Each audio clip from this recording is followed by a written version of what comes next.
ఇవాళ ఫిబ్రవరి 18 అంటే అందరికీ గుర్తొచ్చి ఉంటుంది. 11 ఏళ్ళు అయింది. ఇదే రోజున లోక్సభలో మమ్మల్ని అందరినీ బయట పెట్టి ఓటింగ్ జరపకుండా బిల్లు పాస్ అయిపోయింది అని ప్రకటించారు. ఏంటంటే స్పీకర్ గారికి ఉన్నటువంటి అధికారాల్లో ఎప్పుడైనా ఉత్తినే అవసరం లేకుండా ఓటింగ్ అడుగుతున్నారు ఫర్ ఫ్రివలస్ రీజన్స్.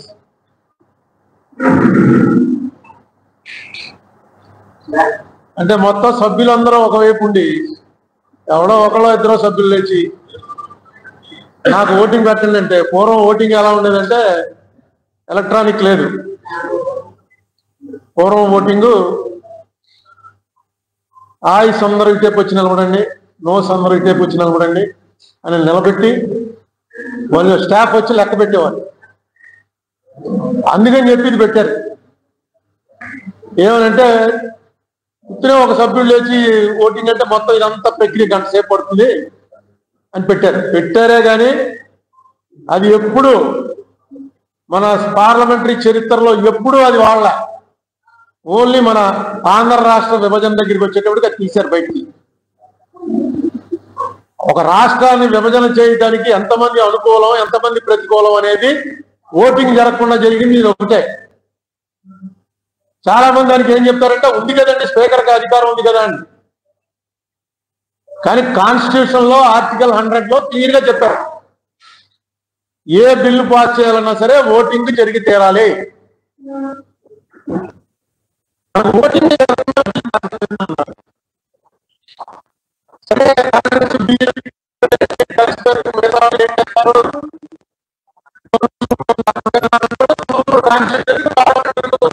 రెండు పార్టీలో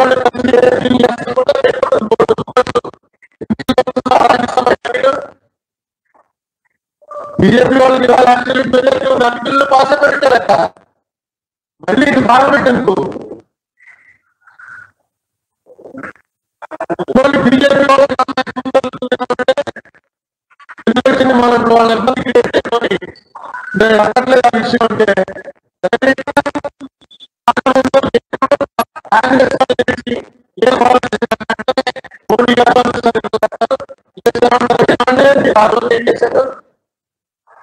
అసెంబ్లీ కౌన్సిల్ రివ్యూ చేశాక అమిత్ షా గారు ఆగస్టు 6, 2019 అసెంబ్లీ రిజెక్ట్ చేసింది, కౌన్సిల్ రిజెక్ట్ చేసింది. ఎలా చేశారు? అమిత్ షా గారికి మోడీ గారు మొత్తం బయట తలుపులు మూసేసి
అనుమానం వచ్చింది. ఎందుకంటే పెద్దవాళ్ళు కేంద్ర ప్రభుత్వానికి సంబంధించిన ప్రతినిధి అలా తప్పు చెప్పేస్తాడని అనుకున్నారు. నాకే అనుమానం వచ్చి మా అల్లంకి రమేష్ తోటి ఏమని ఏమంటాడంటే ఆయన ఏమైనా మనకి ఎందుకంటే 100 మంది ఉన్నాయి. మనం ఒక్కడ పట్టుకెళ్ళడం కానీ ఆ రోజు ఫైల్ చేసిన వాళ్ళు 100 మంది ఉన్నారు. ఒకవేళ ఎవరి దాంట్లోనే వేస్తారేమో ఉన్నట్టు ఎత్తుదామని ఎవరి దాంట్లో అసలు కేంద్ర ప్రభుత్వం ఇప్పటివరకు దాని మీద కౌంటరే వేయాలి. రాష్ట్ర ప్రభుత్వంలో జగన్మోహన్ రెడ్డి వచ్చిన తర్వాత అది కూడా ఒక విచిత్రం మీకు అందరికీ తెలుసు. సడన్ గా ఒక రోజు ఆ వాయిదా రోజున అభిషేక్ సింఘ్వి గారు వచ్చాడు. అభిషేక్ సింఘ్వి గారు వచ్చి ఎవరి తరఫున వచ్చాడో కూడా అర్థం అవ్వాలి. ఆయన వచ్చి ఈ కేసు మూసేయండి, ఇన్నేళ్ళు అయిపోయి ఏంటి కేసు, మండల బాక్స్ ఓపెన్ చేసినట్టు అవుతుంది, దేశం అంతా రకరకాల గొడవలు వచ్చేస్తే ఈ కేసు మీద చర్చ అవసరం, నాకు బాగా తెలుసు అని చూపించి ఇతను కొంచెం ఇంకా ఇమోషన్స్ లో బయటికి రాలేదు. అరుణ్ కుమార్ ఇంకా ఇమోషన్స్ లో ఉన్నాడు అంటాడు. ఎవరి తరఫున వచ్చాడు కూడా అడిగితే ఆంధ్రప్రదేశ్ గవర్నమెంట్ తరఫున వచ్చి ఈయన ఎలా మాట్లాడుతున్నాడు ఏంటి అని బయటకు వచ్చి వెంటనే మీడియాతో మాట్లాడారు. ఇక్కడికి వచ్చి రాజకీయాల్లో రెస్పెక్ట్ పెట్టారు. ఎంతకన్నా ఆంధ్రప్రదేశ్ గవర్నమెంట్ ఎలా చేస్తే జగన్మోహన్ రెడ్డి గారు సీఎం ఏంటంటే ఇది ఎలా జరిగితే ఎక్కడ జరిగిందో మరి మిస్కమ్యూనికేషన్ అనుకోవాలి. వెంటనే వాళ్ళు మన రామకృష్ణారెడ్డి గారు ప్రెస్ మీట్ పెట్టి లేదు లేదు మేము ఎప్పుడు కూడా దాన్ని సపోర్ట్ చేయలేదు, ఆ రోజు చేయలేదు, సపోర్ట్ చేయలేదు.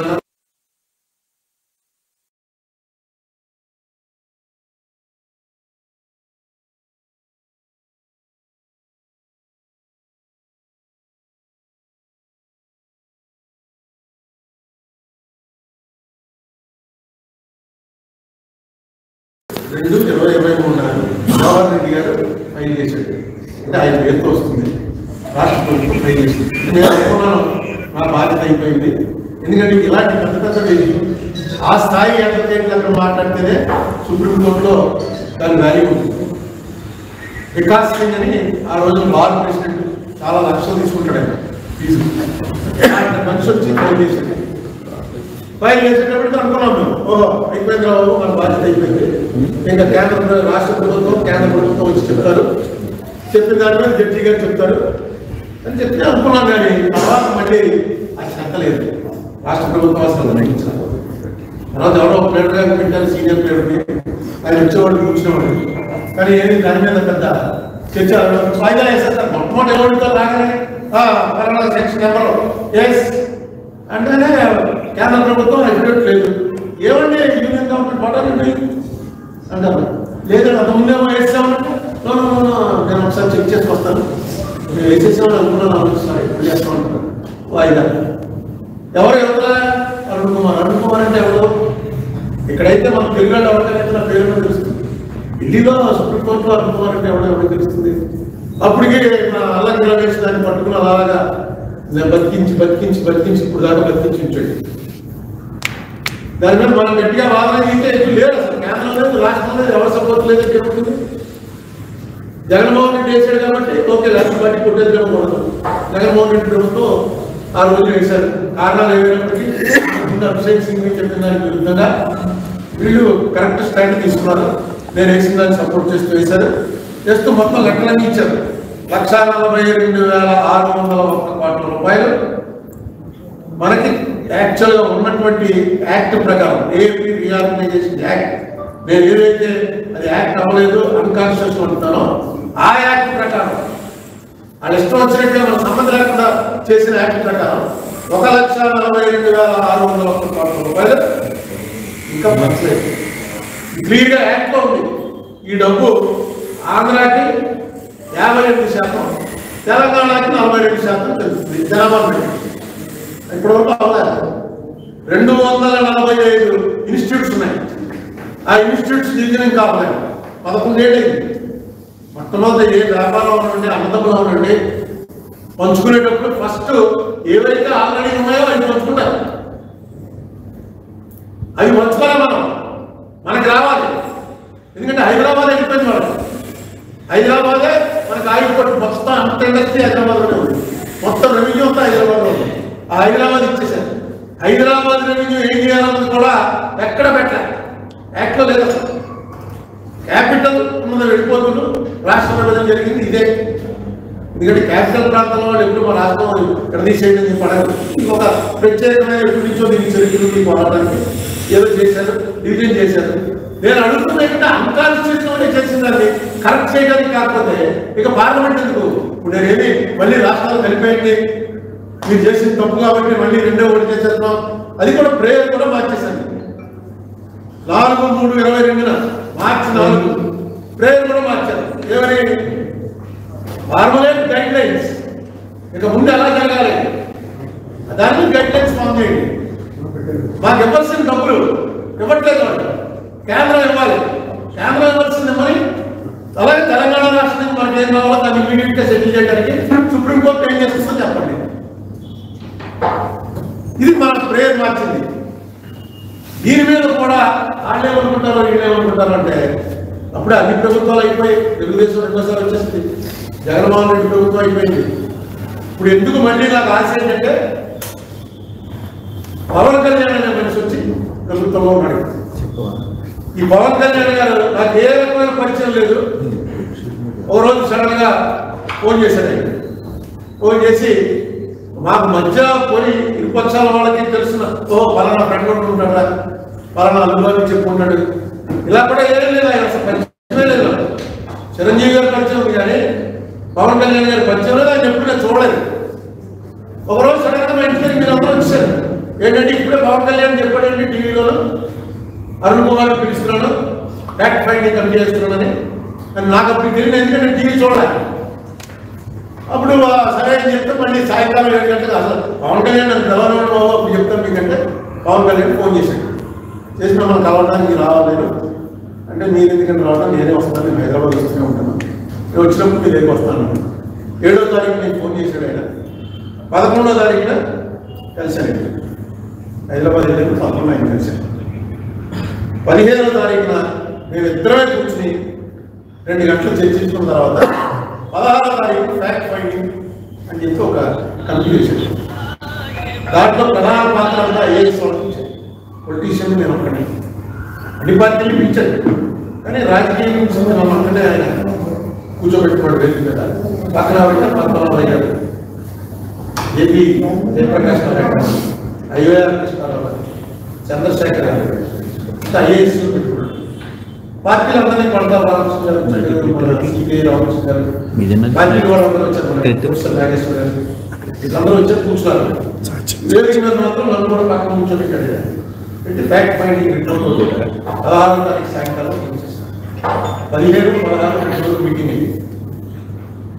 74,542 కోట్ల రూపాయలు. ఇందులో ఎక్కువ పాత్ర ఉందంటే పద్మనాభయ్య గారు. ఆయన సీనియర్ పోస్టు ఐఏఎస్ ఆఫీసర్. ఈ తరం వాళ్ళకి తెలియకపోవచ్చు కానీ ఆ తరం వాళ్ళకి ఆ టైంలో ఎక్కడ ఏ ఆపరేషన్ అయినా కొంచెం క్రిటికల్ ఆపరేషన్ వచ్చిందంటే అస్సాంలో గొడవైనా, సౌత్ నార్త్ ఈస్ట్లో గొడవైనా ఇమీడియట్గా ఎవరో ఆఫీసర్ డిస్ట్రిబ్యూట్ చేయగలవాడంటే ఈ పద్మనాభయ్య గారు. ఆయన మధ్యలో దగ్గర బాగా పద్మనాభయ్య అన్న పేరే అంటే మాస్లో కానీ ఎక్కువ మీడియా ఇది లేదా ఇది, కానీ డెఫినెట్గా ఆయనకు తెలుసు ప్రపంచం ఏం నడుస్తుంది, భారతదేశం ఏం నడుస్తుంది. ఆయన పెట్టారు. ఆయనకి ఆయన తయారు చేసి వచ్చాడు. ఆయన ఒకరోజు టైం తీసుకున్నాడు, ఒకరోజు 2 రోజులు కాదు 15 రోజులు టైం తీసుకున్నాడు. ఆయన మార్చి 3వ తారీఖున హైదరాబాద్లో ఆవాస్ అనే మండలంలో మళ్ళీ ఇంకో మీటింగ్ పెట్టారు. ఆ మీటింగ్ వెళ్తే ఆ మీటింగ్లో ఆయన తయారు చేసుకొచ్చాడు, నేను పవన్ కళ్యాణ్ గారు. అందులో ఏ పాయింట్ ఉంచాలి, ఏ పాయింట్ తీసేయాలి. ఐఓఆర్ కృష్ణారావు గారు, చంద్రశేఖర్ గారు కూడా వచ్చారు. మొత్తం ఆయనకే ఖరాబ్ చేశారు. అంత పద్మనాభయ్య గారు అంటే చాలా ఆయన తేల్చి లెక్కే 74,542 కోట్ల రూపాయలు మనకి కరెక్ట్గా సెంటర్ నుంచి స్టేట్కి రావాల్సింది రాలేదు. ఏ ఇయర్లో 2018 చంద్రబాబు నాయుడు గారు తర్వాత అయిపోయిన తర్వాత నేను చంద్రబాబు నాయుడు గారిని ఇలా మాకు తెస్తారని మీరు కాకపోతే మీకు డ్రైవర్ పంపండి, లేదా మీ అటెండర్ పంపండి, ఎవరో ఒకరితో నా దగ్గర ఉన్న ఇన్ఫర్మేషన్ షేర్ చేసుకోవాలి. మీ ఉత్తరేసిన ఎవరో వస్తే ఎవడో ఒకరు వచ్చి నేను టీడీపీ వాళ్ళనో లేకపోతే నేను చంద్రబాబు రోజంటే కాదు ఎవరో ఒకరు పంపండి అని చెప్పి అడుగుతున్నాను. సరే ఒక రోజున కవర్ వచ్చింది, మీ దగ్గర ఉన్న ఫైల్ అంతా పట్టుకోండి, వేరే ఏపీ గారికి సంబంధించి. అదే రోజు 16/7/2018 అంటే ఈ పవన్ కళ్యాణ్ గారికి అయిపోయినటువంటి 4 నెలల తర్వాత మొత్తం ఫైల్స్ వచ్చాను. నేను మధుబారి, చెరుకు రామారావు ఆయన వెళ్తే ఆయన చంద్రబాబు నాయుడు గారు గుంటూరు మీటింగ్కి వెళ్ళాడు. గుంటూరు మీటింగ్ అవుతుండగా వర్షం పడింది. మీటింగ్ ఏంటో హెలికాప్టర్లో వెనక్కి వచ్చేస్తాడు, నాకు అపాయింట్మెంట్ ఇచ్చాడు. వర్షం వల్ల హెలికాప్టర్ అయిపోయింది.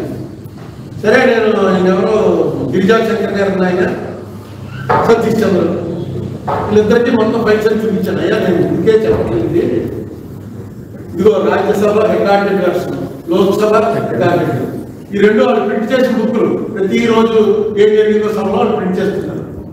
ఈ ప్రింట్ చేసిన బుక్లో చూడండి ఎలా ఈ బిల్లు పాస్ అయిందని అంటారు. ప్రింట్ అందులో బుక్ రాశాడు ఎవరి ఇదిగో అడిగాడు ఇది లేచి ఏమందంటే స్పీకర్ గారు తల లెక్కెట్టేస్తున్నాడు, నో ఇది 376 అని ఉంది, దాని ప్రకారం ఓటింగ్ లేదు, ఆయుష్ అందరం నిలబడండి, నోస్ అందరూ కూర్చోండి అంది అని 360 ఆయుష్ 100 నోస్ బిల్లు పాస్ అయింది.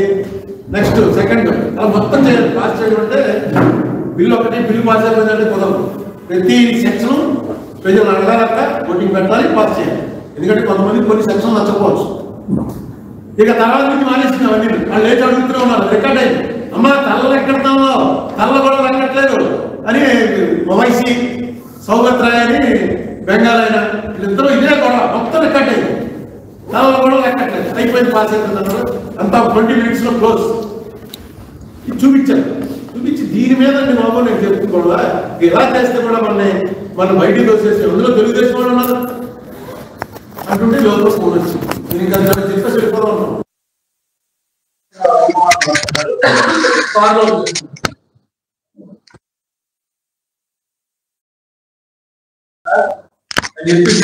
వచ్చేసాం నాకు అన్వయంలో సతీష్ చంద్ర గారు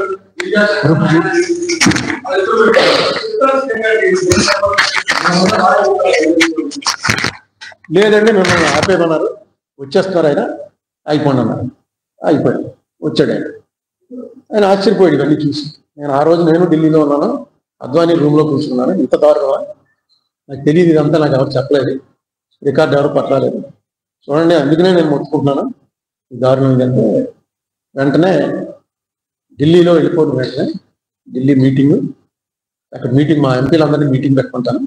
ఏం చేయాలో, ఎంపీలు ఏం చేయాలో, ఎలా చేస్తే బాగుంటుందో చెప్పు, కోర్టులో వెంటనే ఎఫిడేవిట్ ఇచ్చేస్తాను అని చెప్పాడు. చెప్పి అది చెప్తున్నప్పుడు మొత్తం అందరం ఉన్నాం, సతీష్ చంద్రు, గిరిజాశంకరు, బాబీ, చెరుకూరు రామారావు, అది కాకుండా ఆల్పాటి రాజేంద్ర ప్రసాద్ ఇప్పుడు ఎమ్మెల్సీ క్యాండిడేట్, అతను మాకు ఏలూరులో లాలో అతను నేను కలిసి చదువుకున్నాం. అతను కూడా నేను వచ్చానని తెలిసి అతను కూడా గుంటూరు నుంచి వస్తూ ఆయనతో పాటు సీఎం గారితో పాటు ఆయన కూడా వచ్చి కూర్చున్నాడు. వాళ్ళందరినీ బయటికి పంపించేసి మళ్ళీ నా ఒక్కడితోటి 40 నిమిషాలు మాట్లాడాడు చంద్రబాబు నాయుడు గారు.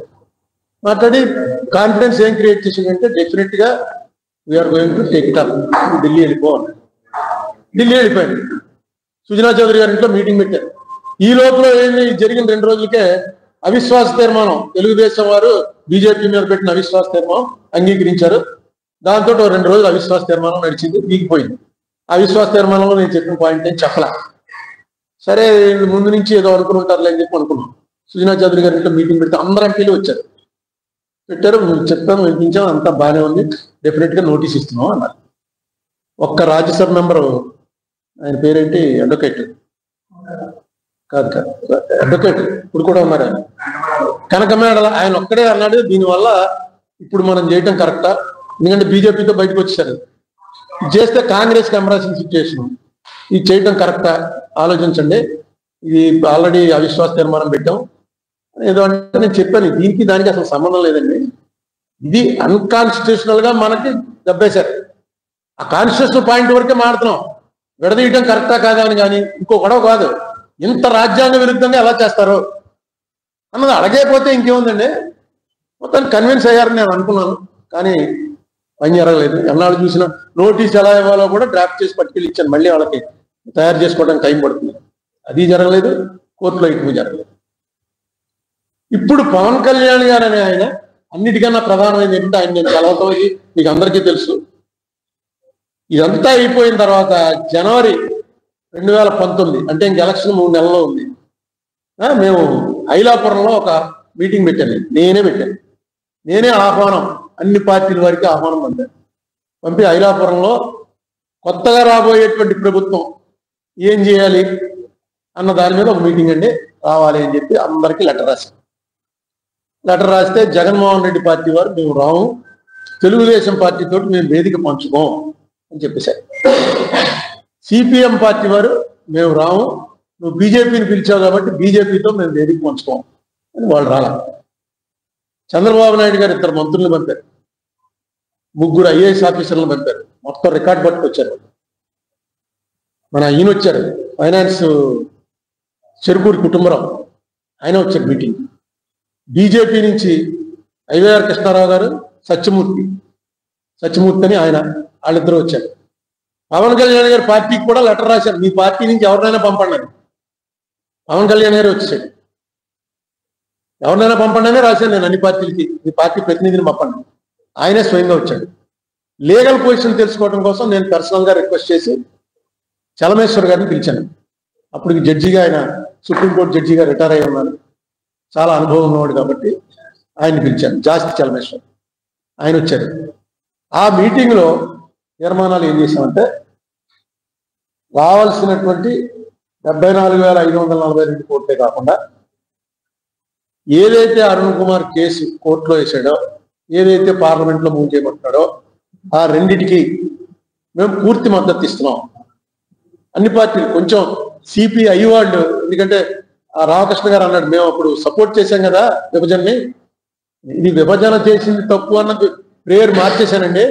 అది కాదు, కాన్స్టిట్యూషన్ నిలబెట్టకుండా పార్లమెంట్ నడిస్తే రాజకీయ పార్టీలు నోరు మూసుకుంటుంటే ఎలాగా, నాలాంటి వాడు ఎక్కడ సరిపోతాడు అన్న పాయింట్ మీద వారు కూడా అందరూ ఒప్పుకుని తీర్మానం చేశాం. ఏమని, వెంటనే రాబోయే ప్రభుత్వం దీన్ని సపోర్ట్ చేయాలని. సరే, ఆ ఎలక్షన్లో తెలుగుదేశం పార్టీ ఓడిపోయింది, పవన్ కళ్యాణ్ గారి పార్టీ ఓడిపోయింది, కమ్యూనిస్టు అక్కడికి వచ్చిన వాళ్ళు అందరూ ఓడిపోయారు. కమ్యూనిస్ట్ పార్టీలు, బీజేపీ పార్టీ వాళ్ళు కూడా, అవి కూడా ఓడిపోయి జగన్ పార్టీ అధికారంలోకి వచ్చింది.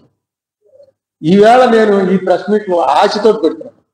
ఇప్పుడు దాకా ఏదో మనం సంవత్సరేకం పెట్టినట్టు, తద్దినం పెట్టినట్టు నేను 2015 18వ తారీఖు నుంచి మొదలుపెట్టాను. గుర్తుందిగా మీకు, జాంపేట ఉమారామలింగేశ్వర కళ్యాణ మండపం పక్కన మన ఆఫీస్లో ఉన్నప్పుడు సంవత్సరం అయింది. ప్రతి సంవత్సరం ఇదేదో ఒక ఫార్మాలిటీ, అందరం మర్చిపోయినా మనం మర్చిపోకూడదు రాజమండ్రి వాళ్ళని పెడుతూనే వచ్చాను 11 ఏళ్ళు. ఇప్పుడు మాత్రం ఆశ వచ్చింది, ఎందుకంటే పవన్ కళ్యాణ్ ఇందులో ఈ ప్రభుత్వంలో పార్ట్నర్గా ఉన్నాడు, ఇంపార్టెంట్ పార్ట్నర్గా ఉన్నాడు. ఆయన ఒక్కసారి ఆ సినిమా ఇది తిప్పుతారు కదా, రింగులు తిప్పితే ఫ్లాష్ బ్యాక్లోకి వెళ్తారు. ఒక్కసారి పవన్ కళ్యాణ్ గారు ఫ్లాష్ బ్యాక్లోకి వెళ్ళండి అని మొన్న డిసెంబర్ 6వ తారీఖు, అంటే 2 నెలలు అయింది, డిసెంబర్ 6వ తారీఖున ఇంకో లెటర్ రాశారు. ఆ లెటర్ మీకు అందరికీ వచ్చే ఉంటుంది, వెంటనే మీకు పంపాను. 2 రోజులు ఆగి దుర్గేష్ చెప్పాను, ఇదో లెటర్ పంపుతున్నాను, ఈ పవన్ కళ్యాణ్ గారు, ఆయన మామూలుగా ఇలాంటి లెటర్లు బోల్డ్ వస్తూ ఉంటాయని పక్కన మారేస్తాడేమో అని దుర్గేష్కి ఒక కాపీ పంపించారు. ఆ లెటర్లో క్లియర్గా ఆయన ఎందుకు దీనికి నిలబడవలసి, ఇప్పుడు మీకు చెప్పిందంతా లెటర్లో చెప్పాను. నేను పవన్ కళ్యాణ్ గారిని కోరేది ఏంటంటే, ఇంక 2 రోజులు అసెంబ్లీ ప్రారంభం అవుతుంది. ఈ అసెంబ్లీ ప్రారంభమైనప్పుడు అందరూ కలుస్తారు, మీ ప్రమేయం లేకుండా అసెంబ్లీ జరగదు. ఖచ్చితంగా ఆ రోజున మనం ఏమనుకున్నాం, ఏపీ రీఆర్గనైజేషన్ చేయటం పార్లమెంట్లో, లోక్సభలో మనకు జరిగినటువంటి తీవ్రమైన అవమానం. ఎందుకంటే మీరందరూ ఎంత ఉద్యమం చేశారో మీకు తెలుసు, మీరే సాక్షి. అన్ని పేపర్లు, అన్ని టీవీ ఛానల్స్, అన్ని కాలేజీలు, అన్ని స్కూళ్ళు, ఎన్జిఓలు, లాయర్లు, మేము పొలిటీషియన్స్, మాకైతే రోజు మాకు చేత్కారాలు, బూతులు తిట్టించుకోవడాలు. ఇంత జరిగిన తర్వాత అయిపోయింది, 1 నిమిషంలో తలుపు మూసి అయిపోయింది కొండంటే, మళ్ళీ నోరెత్తేవాళ్ళు లేకుండా పోయిందంటే ఇంక స్టేట్కి ఎవడన్నా ఎందుకు చేస్తాడు? మనం నిలదీయడం, ఈవేళ కొట్టుకోవడాలు, తిట్టుకోవడాలు, బూతులు తిట్టుకోవడాలు ఏం అక్కర్లే, పాయింట్ ఉంటే ఇది వదలరా, నిలదీస్తారంతే. ఎంతకాలం అయినా సరే దీన్ని వదలరు అనేటువంటిది ఒక వెళ్ళాలి. ఒక ఆంధ్రాలో కూడా మగవాడు ఉన్నాడు రా, ఇదిగో వచ్చాడు పవన్ కళ్యాణ్. జగన్మోహన్ రెడ్డి టైంలో అవ్వలేదు, చంద్రబాబు నాయుడు గారి టైంలో అవ్వలేదు. పవన్ కళ్యాణ్ వచ్చేటప్పటికి దీని మీద వెంటనే స్టార్ట్ అయింది యాక్టివిటీ. కేంద్రం మీకు, బీజేపీ కూడా మీతో పార్ట్నర్. ముందు దాంట్లో ఎఫెక్టివిటీ ఏమనండి, లీగల్గా వేసి తీరాలి. నా కెపాసిటీ సరిపోక ఇక్కడ నా పాత్రలో ఎవడన్నా పెద్ద అడ్వకేట్, ఏ కపిల్ సిబల్ లాంటి వాడు, మీ సిద్ధార్థ లోదరా లాంటి వాడు, మొన్న వచ్చినటువంటి ముకుల్ రోహత్గి లాంటి వాడు ఉంటే కోర్టును బట్టి కడిగేస్తారండి. మనం ఏంటంటే కోర్టులో పద్ధతి, అదే ఆ పద్ధతి మారాలి కూడాను. సీనియర్ అడ్వకేట్ ఇస్తేనే టైం ఇస్తారు, చిన్న వాళ్ళకి టైం ఇవ్వరు. అందుకే నేను ఏదో మాజీ ఎంపీని అది ఉంది కాబట్టి పక్కన అక్కడ కోర్టులో అందరికీ తెలిసినవాడు, బాగా ప్రాక్టీస్ ఉన్నవాడు, అల్లంకి రమేష్ వాళ్ళ బ్యాచ్, అతనితో పెద్ద ఫర్ము, అందులో 7-8 అడ్వకేట్లు. నేను వెళ్ళినప్పుడల్లా అందరూ వచ్చి నిలబడతారు. దీంతో మనం మాత్రం ఈ మాత్రమే ఉంటున్నారు అన్నమాట. లేకపోతే అవతలాలు అదే ఆంధ్ర గవర్నమెంట్ కరెక్ట్గా పెట్టిందనుకోండి మనిషిని, సరైన అడ్వకేట్ని అన్నాడండి. ఇది 2014లో వేసిన దాని మీద ఇప్పటివరకు అసలు విచారణే లేదా. ఒక్కసారి ఆవిడ ఎవరో నాగరత్నమ్మ గారు అన్నావిడ, జోసెఫ్ అన్నాయన, వాళ్ళిద్దరూ ఉన్నటువంటి బెంచ్ లో ఆ ఒక్కసారి ఏంటిది ఎలా జరిగింది అని చెప్పి అడిగితే నేను ఒక 5 నిమిషాలు చెప్పే అవకాశం ఇచ్చారు. ఇచ్చి ఆవేళ డిస్మిస్ అవుతుందేమో అనుకుంటే డిస్మిస్ చేయలేదు. ఎందుకంటే ఇవన్నీ ఏమంటారంటే ఇన్ఫెక్చువస్ అయిపోయింది, ఎన్నో ఏళ్ళు అయిపోయింది, ఆంధ్ర తెలంగాణ అయిపోయింది, ఎవరికి లేని వీడికి ఎందుకని గొడవ, ఆ గవర్నమెంట్ మాట్లాడదు ఈ గవర్నమెంట్ మాట్లాడదు అంట. కానీ అది తప్పది. చరిత్రలో మన మీద పడ్డ వీళ్ళని ఏం చేసినా వీళ్ళేం తిరగబడరా అనేటువంటి మార్క్ ఏదో పడిందో అది తప్పది. ఇవాళ పవన్ కళ్యాణ్ గారి మీద నాకు ఎందుకు నమ్మకం ఉందంటే, నాతో ఆయన చాలా డీటెయిల్డ్గా మాట్లాడాడు. ఆయన డెఫినెట్గా ఈ రోలో మనిషి కాదు, కొత్త మనిషి కాబట్టి చట్ట ప్రకారం మాట్లాడచ్చు. నెక్స్ట్ ఆయనకి ఏవి కూడా దాని ఏమంటారంటే స్కెలిటన్స్ ఇన్ కబోర్డ్స్ అంటారు. అంటే మనకేమన్నా అస్థిపంజరాలు ఉంటే వెనకాల బీరువాలో, అంటే దాని అర్థం ఏంటంటే మన వెనకాల ఏమన్నా స్కాములు, మన వెనకాల ఏమన్నా కేసులు ఇలాంటివి ఉన్నాయనుకోండి, అది విప్పి తీస్తారని మాట్లాడకుండా ఊరుకుంటారు. కంగారు పడి ఎందుకు వచ్చింది మనం ఇదేదో అడిగామనుకో గట్టిగానే, సరే తెలుద్దాం. కానీ దాని సంగతి ఏంటంటే అయ్యి బాబోయ్ నాకు తెలిసి పవన్ కళ్యాణ్ మీద ఏమి లేవు. డెఫినెట్గా పవన్ కళ్యాణ్ ఇందులో చొరవ చూపిస్తారని నమ్మకంతో వేళ కొంచెం గట్టిగా మారుతాం. లేకపోతే 5 నిమిషాల్లో 11 ఏళ్ళు అయింది బాబు అంటే మీరు ఇదేనా గొడవ అని పార్టీ పీకేద్దాం. ఈ గొడవనండి ఇది ఎప్పుడు చెప్పే గొడవే కదా. కానీ పవన్ కళ్యాణ్ గారు ఖచ్చితంగా, ఎందుకంటే ఇప్పుడు బీజేపీ వాళ్ళు కూడా ఏమంటారు లేదు, బీజేపీ వాళ్ళే ఎక్కువగా ఈ 10-11 ఏళ్లలో జరిగింది తప్పు అని ఎక్కువగా పార్లమెంట్ లో చెప్పింది బీజేపీ వాళ్ళు. అక్కడ కాశ్మీర్ విభజన చేస్తున్నప్పుడు కూడా దీని కూడా నడిచింది. కాశ్మీర్ విభజన ఇదిగో చర్చ చేస్తున్నాం, మీరు ఎక్కడ చర్చ చేశారు, ఇదిగో ఓటింగ్ పెడుతున్నాం, మీరు ఎక్కడ ఓటింగ్ పెట్టారు అని ప్రతి దాంట్లో ఆంధ్ర ఎలా చేశారు, ఎవడిచ్చాడు మీకు ఆ కాన్స్టిట్యూషనల్ రైట్, మమ్మల్ని అడుగుతారా మీరు అని ప్రతి దానికి రాజ్యసభ, లోక్సభ, మోడీ, అమిత్ షా ఇన్నిసార్లు అన్నా కూడా మనం దాని మీద చర్చ అడగాలి పార్లమెంట్లో, కోర్టులో ఎప్పుడెట్ వేయాలి. వేయకపోతే మీ తరఫున వచ్చే పెద్ద ప్లేడరు గట్టిగా చెప్పాలి. ఇప్పుడు ఎవడైనా పెద్ద అడ్వకేట్ ఒకటి మీరు పెట్టేటప్పటికే అసలు ఒక మూమెంట్ వస్తుంది. ఇది చంద్రబాబు నాయుడు గారు వ్యతిరేకంగా జరగదండి అనడానికి ఆయన కాదు, నాతోటి మాట్లాడాడు ఆయన పర్సనల్ గా. చంద్రబాబు నాయుడు వ్యతిరేకం, నేను జగన్ తోటి మాట్లాడలేదు తప్ప చంద్రబాబు నాయుడు గారు ముఖ్యమంత్రిగా ఉన్నప్పుడు మాట్లాడాను, పవన్ కళ్యాణ్ గారితో మాట్లాడాను, కేసీఆర్ గారు ముఖ్యమంత్రిగా ఉన్నప్పుడు మాట్లాడాను, ఒక్క జగన్మోహన్ రెడ్డి ముఖ్యమంత్రిగా ఉన్నప్పుడు మాట్లాడలేదు. రాష్ట్రంలో అంశాల మీదే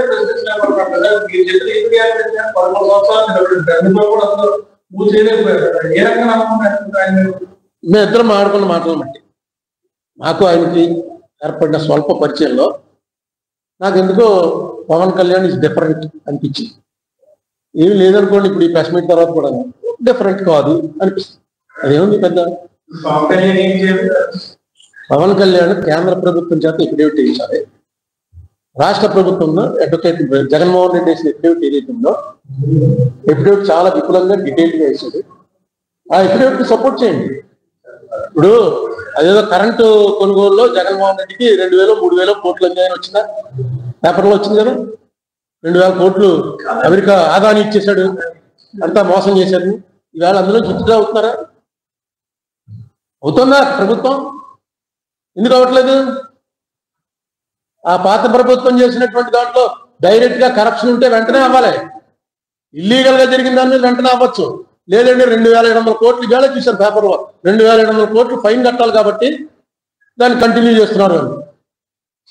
అంటే ఆ లంచాలు తినేసి రాష్ట్రానికి 1,00,000 కోట్లు నష్టం వచ్చేది కూడా రద్దు చేసుకోవడానికి లేకపోతే ఇక రాష్ట్ర ప్రభుత్వాలు ఎందుకు? అయినా అది ఎందుకు కంటిన్యూ చేస్తున్నారు? ఏవో లీగల్ ఇంప్లికేషన్స్ ఉండుంటాయి, బిజినెస్ ఇంప్లికేషన్స్. అది చేస్తున్నప్పుడు జగన్మోహన్ రెడ్డి వేసిన ఎఫిడేవిట్ ని కంటిన్యూ చేస్తూ కోర్టులో ప్రొసీడింగ్ స్టార్ట్ చేయడానికి నష్టం లేదు. జగన్ చెప్పినవన్నీ మేము వ్యతిరేకం చేస్తామని అంతలా వేసింది. ఆల్రెడీ రాష్ట్ర ప్రభుత్వం పార్టీ అయింది, వేసింది. ఇప్పుడు మీరు దాన్ని ఇంకా సమర్థవంతంగా తీసుకెళ్ళండి ముందుకి. నేను చంద్రబాబు నాయుడు గారు ప్రభుత్వం ఒకటి వచ్చుంటే నేను అడగకపోదును, ఎందుకంటే ఆయన అడగడం అయింది, ఆయన ఒప్పుకోవడం జరిగింది. ఏమున్నాయో ఇబ్బందులు, ప్రభుత్వాలు నడపడంలో సంకీర్ణ ప్రభుత్వం అక్కడ సెంటర్లో ఏ ఇబ్బందులు ఉన్నాయో మనమేమో ఉంటే ప్రెస్ మీట్ పెట్టి చెప్తూ ఉంటాం, దానివల్ల వచ్చే నష్టాలు ఏమున్నాయో కానీ ఈవేళ ఆయన ఒప్పుకున్న విషయం, ఆయన మీద ఆధారపడి ఉన్నటువంటి ప్రభుత్వం అక్కడ, ఇంతకన్నా మంచి అవకాశం ఆంధ్ర రాష్ట్ర ప్రజలకి ఇంకెప్పుడు రాదు. ఇది ఒక్కటే కాదు, మన మీద ఆధారపడి కేంద్రంలో ప్రభుత్వం ఉండటం, అక్కడ ఉన్నటువంటి ప్రభుత్వం ఏ నష్టం లేదు. ఇప్పుడు మనం చెప్పిన పని చేస్తే కేంద్రానికి నష్టం లేదు, రాష్ట్రానికి నష్టం లేదు. నెక్స్ట్ ఇక్కడ రేవంత్ రెడ్డి ఉన్నాడు, మీ శిష్యుడు. మీరిద్దరూ కలిసి మాట్లాడుకుంటే ఇమీడియట్ అదే మాట నేను రాజశేఖర రెడ్డి గారి వర్ధంతి సభలో చెప్తే, జయంతి సభలో గుంటూరులో చెప్తే నా మీద చాలా ట్రోలింగ్ చేశారు. రేవంత్ రెడ్డిని సపోర్ట్ చేస్తూ మాట్లాడతావా, కాంగ్రెస్ పార్టీ వచ్చేటప్పటికి వీడికి ఇంకా కాంగ్రెస్ వదలలేదు అని రకరకాల ట్రోలింగ్ చేశారు. ఖచ్చితంగా కాంగ్రెస్ పార్టీ ఇప్పటికీ చెప్తున్నాను నేను, కాంగ్రెస్ పార్టీ ఇది డిసైడ్ చేయవలసి వస్తే తెలంగాణలో కాంగ్రెస్ పోయినా పర్లేదు, కానీ ఏదైతే యాక్ట్లో పెట్టామో ఆ యాక్ట్లో ఇవ్వాల్సిందే అని చెప్పి తీరుతుంది. ఎందుకంటే మాకు ఉదాహరణ ఉంది, మీకు అనేక సార్లు చెప్పాను. కావేరీ జలాల గురించి 0.6 TMC తమిళనాడుకి రిలీజ్ చేయండి అని కేంద్ర ప్రభుత్వం చెప్పింది. కర్ణాటకలో కాంగ్రెస్ ప్రభుత్వం, తమిళనాడులో ఎప్పటికీ కాంగ్రెస్ రాదు, తెలుసు అందరికీ. అయినా సరే సుప్రీంకోర్టు చెప్పింది కాబట్టి నీళ్ళు వదలండి అన్నారు. కర్ణాటక సీఎం నేను దన్నా కూర్చుంటాను కానీ నేను వదలన్నాడు.